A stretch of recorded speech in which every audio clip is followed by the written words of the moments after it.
Unit 13 Media and E-Communications. Lesson 1 Media and E-Communications. Let's imagine a citizen's ordinary day at work. The morning probably starts with a cup of coffee, tea, followed by greeting the colleagues. Then comes the inevitable, which is logging in the computer. For many of us, the third step has become an automatic behavior, and it dominates the rest of our workday, receiving and sending dozens of emails. An email is an electronic mail. It is a computer-aided way of exchanging digital text messages from a sender to one or multiple recipients. Emails operate through a network of computers linked by the Internet. There are commercial server agencies such as Yahoo, Gmail, Ymail, Hotmail, etc. that accept the text message from the sender, forward it, and deliver instantly to the digital mailbox of the recipient. If the recipient is not online, the message is stored and delivered later when the recipient is online. It works instantly just with the click of your mouse.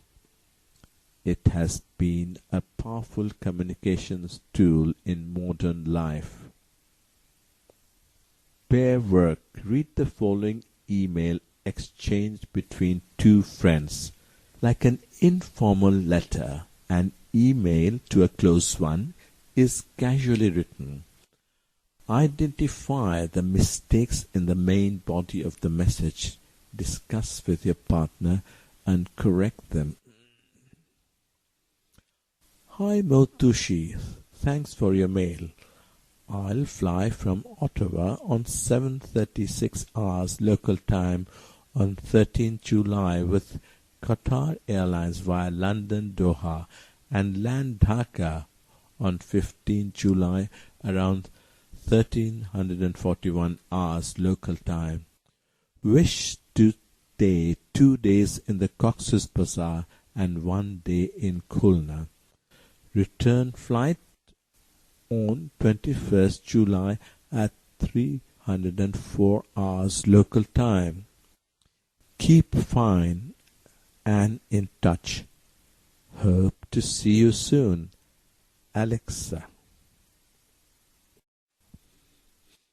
Lesson 2 Social Network Services. The advantages of the Internet technology have made a good number of websites to emerge to facilitate social relations among people around the world.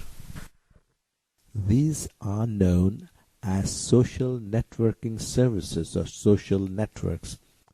At present, Facebook is the most popular. Google, Twitter, LinkedIn, etc. are other frequently used social services.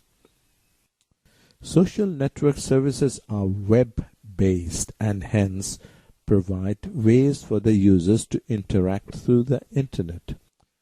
These services make it possible to connect people sharing interests and activities across the borders and thus have made a lot for the users to feel that they really live in a global village.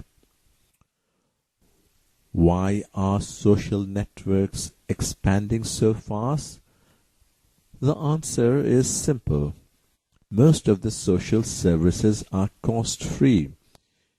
You can make use of them free, paying a very little to your Internet service provider.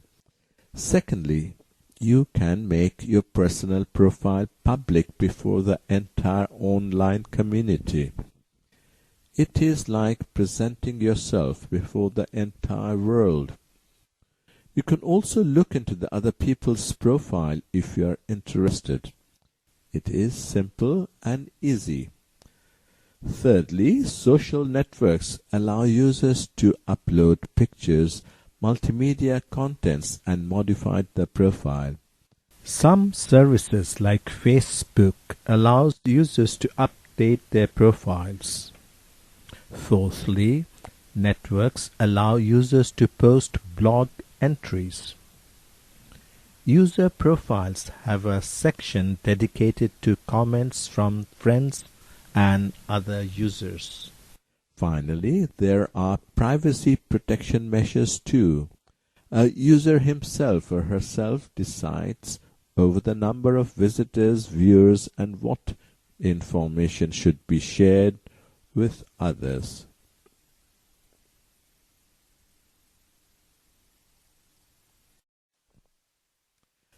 Lesson 3: E-learning. Can you think of a classroom where there is no blackboard or desks? Do you believe that you can be a student without a traditional book or writing pad or even pen or pencil?